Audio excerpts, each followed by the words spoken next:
welcome to the In a Nutshell podcast with myself, Andrew Miles Davis, and my co-host, Chris Branch.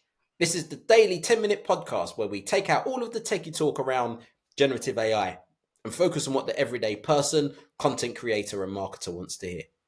Now, we've only got 10 minutes, so we can only speak about one subject. And today we're going to go and talk about a subject that we've mentioned a couple of times on episodes, and we're always a bit reluctant to talk about this subject, but we have to this year because it's one of our predictions, and that's politics. In fact, just before we switched the mics on, we were just speaking for about half an hour about stuff, which we can't put in this episode, so we'll have to just keep it relatively neutral. But when we talk about politics, obviously in terms of generative AI, and the reason why we're doing this is because recently there was a recording of Joe Biden essentially saying, when it comes to the New Hampshire elections, or when it comes to New Hampshire for voting, essentially it was don't vote on Tuesday. Essentially, voting this Tuesday only enables the Republicans in their quest to elect Donald Trump again. That's essentially what it was, saying Joe Biden said this.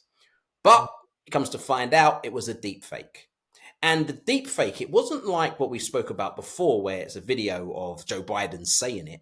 It was a recorded audio as if he was speaking on a phone, like he's leaving a voicemail. So you know that type of quality. And that's what was left. And then found out it was a fake.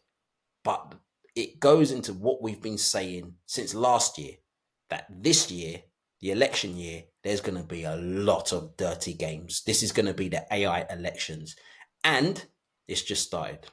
So, Chris, what are your thoughts on what's happened here? Yeah, I mean, it's unignorable, isn't it? Like, we talked about the problem with deepfakes and the creative side of them.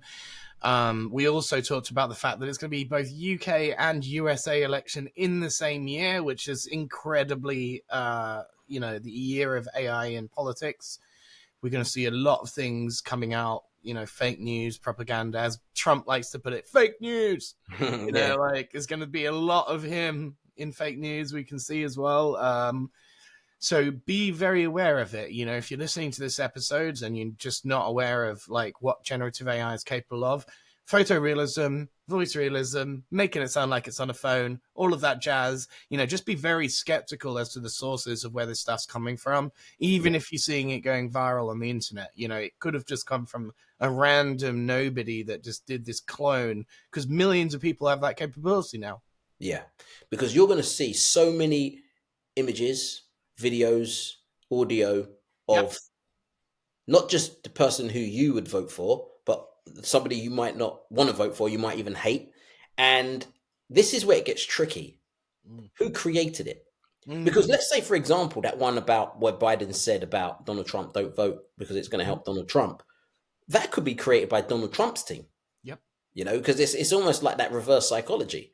So that troll farm. It could be anyone. It could be a troll farm. It could be. Like, one of my favorite films is The Dark Knight, and they were talking about the Joker, and he goes, some people just want to see the world burn. And it could literally be someone like that. Some teenager with no agenda just because he could. That's what I mean. Like, it really is anybody. It could be behind the source of any of these things.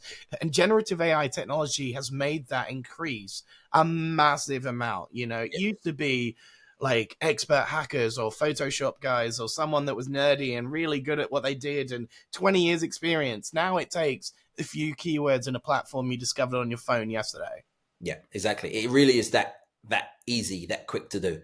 Then it's about getting it out there. And something like this, you can imagine that someone heard it, no fact checking, click the share button, click the retweet button, click the whatever button it is to distribute and increase it to as many people as possible. And just be aware that you might be specifically targeted because of attributes. Like, for example, in America, if you're in a swing state, you're more likely to see this stuff. If you are in the UK and you're somebody that's part of a group that's not sure about which political opinion they should have, you're more likely to be targeted by this stuff. If you've got a strong political opinion, I don't think even AI thinks it's going to change your opinion. It's just going to show you troll stuff in order to wind you up pretty much. But yeah, just be aware if you've got any of those backgrounds or attributes that this year you're going to specifically see this stuff if you're in one of those cases. And sometimes what they'll do is, for example, let's say your timeline is all about left. When it comes to politics, you're all about your left side of politics. You might see something that they'll do something so it would annoy you. So you would then go and tell other people to just get you wild up, Mm-hmm, just mm-hmm. get you angry, get you emotional. And also, again, something that people might consider woke might be on someone who's very much right wing Mm-hmm. politics. So again, all of these games that's going to happen. Now, we can go into, well, not live because we don't want to put it out there, but we can go into where all of this comes from, what countries it might come from, who's behind some of it as well. But regardless, it's, can I create content to spark an emotion that can lead Mm-hmm. to an action? And that is what a lot of this is about. We saw it 2016 Yep. with Brexit and Trump getting in Yep. and Cambridge Analytica.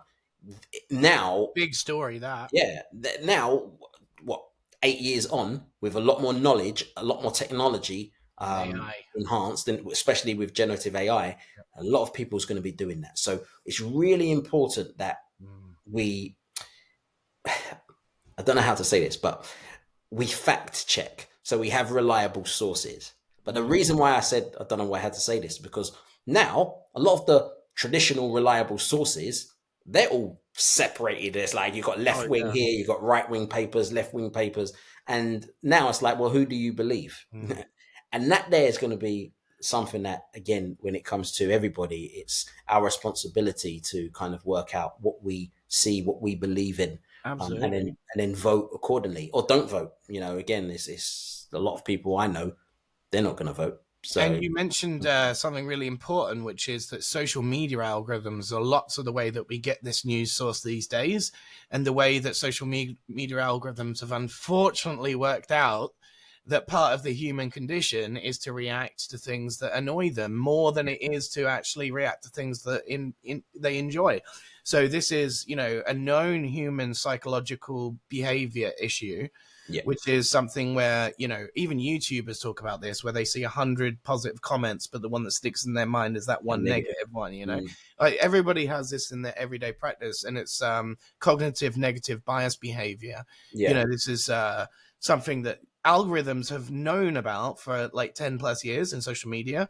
And so if you're getting your politics through algorithmic distributions in social media, be very aware of that. yeah, definitely. So, quick question before we wrap up: where can you see people creating Gen AI stuff when it comes to misinformation? So here you've got audio. Where else can you Yeah. see it happening? Oh, I can see it proliferating in images on Reddit specifically, and then Mhm. Twitter and X, and then spreading to mainstream news publications, and Yeah, then going viral. Because we've seen these tracks being laid already. yeah, Um, it's unfortunate, but we've even talked about one of the ways to alleviate this through watermarking, but that's too much, to include in this episode to go mhm, too much into detail about that. But yeah. yeah, that could be one of the ways that we could stop it. By the way, Samsung episode we just did, they're going to include watermarking in all AI enhanced Oh, images. good. Yeah, So interesting little aside, some new technologies may come with this we altered with AI before it gets published on the internet. but I'm sure that people, if they're doing this to kind of disrupt someone's political aims, I'm sure they can work out how to get around watermarks. Oh Uh, yeah, they can use yeah, open source technology in order to get around that what easy. I think will be interesting is to see what one people will go for the most, whether it be videos, whether it be audio, whether it be images. So 2016 was very much about images. I Mm. actually think audio will do more, because I think when it comes to Mm. deep fakes, you can tell a deep fake like now. Like you've seen Yep, some recently with videos, yeah. Mr. Beast and Taylor Swift. Like if you look at it very just quickly, you might think, Yeah. okay, that's them. But when you just look at it slightly more detail, you Mm. can tell it's fake. But Mm. with audio, it's difficult. This Joe Mm. Biden, feel free to just type in Joe Biden, New Hampshire deep fake or New Yeah. Hampshire audio, and you'll be able to listen to it. And it will be very difficult to Yeah. work out whether or not it's real or not. That's crazy, yeah. So just be very aware, in a nutshell, of all of this stuff coming this year. Wherever you are in the world listening to this, just be aware, even if you're not US or UK, you know, could be coming to Colombia or wherever you're listening. It's politics as usual. Politics as usual.